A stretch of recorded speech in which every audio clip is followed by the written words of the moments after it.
রাজধানীর সেগুনবাগিচায় ঢাকা রিপোর্টার্স ইউনিটে আওয়ামী লীগের সাবেক মন্ত্রী লতিফ সিদ্দিকীকে অবরুদ্ধ করে উত্তেজিত জনতা পুলিশের হাতে তুলে দিয়েছে। এ সময় আরও কয়েকজনকে আটক করেছে পুলিশ। আজ বৃহস্পতিবার বেলা 11টার দিকে এই ঘটনা ঘটে। জানা গেছে, ডিআরইউতে মুক্তিযোদ্ধাদের নতুন প্ল্যাটফর্ম মঞ্চ ৭১-এর গোল টেবিল বৈঠক চলছিল। সেখানে যোগ দেন সাবেক মন্ত্রী লতিফ সিদ্দিকী। উপস্থিত ছিলেন ঢাকা বিশ্ববিদ্যালয়ের আইন বিভাগের অধ্যাপক শেখ হাফিজুর রহমান কার্জন এবং সাংবাদিক মঞ্জুরুল আলম পান্নাও। স্থানীয়দের অভিযোগ, বৈঠকের আড়ালে আওয়ামী লীগের একটি গোপন সভা চলছিল।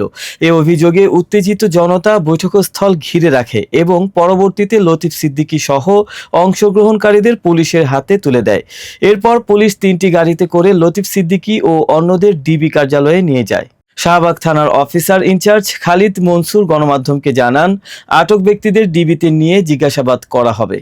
এদিকে অনুষ্ঠানে অংশগ্রহণকারী গোলাম মোস্তফা দাবি করেছেন, এটি মুক্তিযুদ্ধদের আহ্বানে আয়োজিত একটি খোলা সভা ছিল। তার ভাষায়, আমি একজন অংশগ্রহণকারী। দলমতের সব মুক্তিযোদ্ধাদের ডাকা হয়েছিল। লতিফ সিদ্দিকী সাহেব এসেছিলেন, তবে কামাল হোসেন সাহেব আসেননি। ২০ থেকে ২৫ জন যুবক এসে হট্টগোল করে আমাদের ঘিরে ফেলে, তবে কারো গায়ে হাত তোলা হয়নি।